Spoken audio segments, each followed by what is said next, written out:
Arrabal Amargo, ese mundo prehistórico del poblado de Chabolas, está descrito con un lenguaje artificioso, sincopado, chabacano muchas veces, pero sobre todo suyo, sobre todo único. A mí me había dicho Rafa Vega, el editor, lee la primera página y te vas a encontrar completamente cogido por la novela. Yo leí la primera página y dije, joder, no lo pillo. A continuación volví a leerla y me di cuenta que ocurrió algo así como una sintonización. De repente es como que cogí una longitud de onda determinada y empecé a meterme dentro de ese orden lógico del lenguaje. Un lenguaje que trata de contar esa realidad de las chabolas, pero no a través de las cosas que se cuentan, no a través del tema, sino a través de la propia estructura de la frase, a través de esa sintaxis imposible, a través de ese léxico tan rebuscado. Verdaderamente el de Arrabal Amargo es un tipo de estilo que tiene dos características. Por un lado, enseña y por otro lado, oculta. Enseña cosas monstruosas, pero también es capaz de ocultar lo suficiente, ocultarlo bajo una cierta gracia, una cierta intrascendencia, para que no te ahogues en mitad del horror que se describe en la novela. Por otro lado, el mundo, esa especie de mundo románico del barrio, de gente que únicamente se guía por las imágenes, también está traspasado por un lenguaje semejante al del Arrabal Amargo, pero que ya está un poco más desbastado.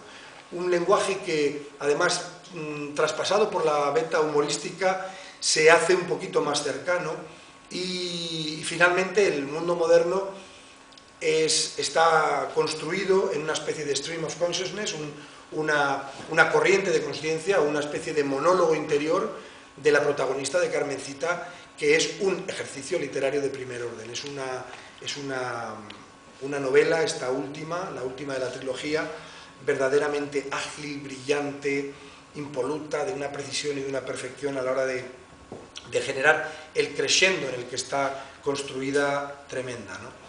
Bien, se podrían hablar de muchos más aspectos, de los narradores, de los personajes, de los símbolos, etcétera, pero yo creo que lo fundamental ya es, después de que, bueno, os la he más o menos ubicado de una u otra forma, creo que verdaderamente en este momento en el que en cierta medida nos encontramos en reflujo, nos encontramos cayendo quizá desde una cultura textual hacia otra vez una cultura de la imagen, hacia esa cultura que antes he denominado como románica, donde antes había un cine y se pensaba a través del cine, ahora se piensa a través del Facebook, del Instagram, de los audiovisuales, etcétera.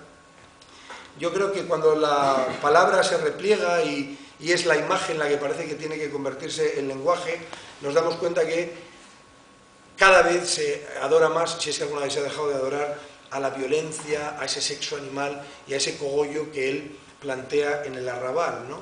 No hay más que ver las noticias estas de los jugadores de mi equipo, el Muniain y compañía, con las que han preparado, para ver que, bueno, esto tiene una rabiosa actualidad, ¿no?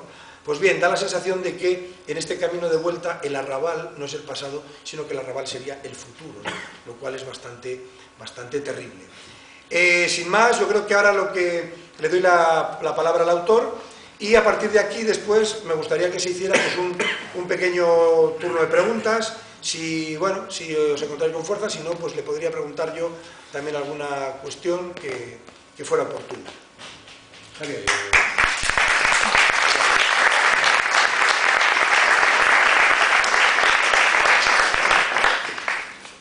Buenas tardes, agradecidos a todos, amigos, familiares, el alcalde, y por venir aquí, que tendría que decir yo pocas palabras, porque después de la brillante de la exposición de Pedro, que no solamente ha sido brillante, sino además sincero.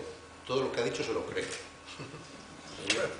En otras presentaciones quizás esto no pueda ocurrir, pero es que todos esos elogios que has hecho al lenguaje, a las novelas, etcétera, pues son sinceros, y bueno, yo te lo agradezco mucho por la parte que me toca, que es bastante.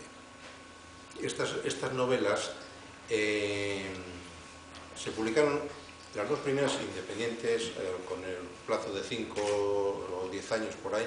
La tercera es inédita total y conforman una trilogía, pero que, como me enseñó ayer Pedro, más que una trilogía viene a ser una sola novela.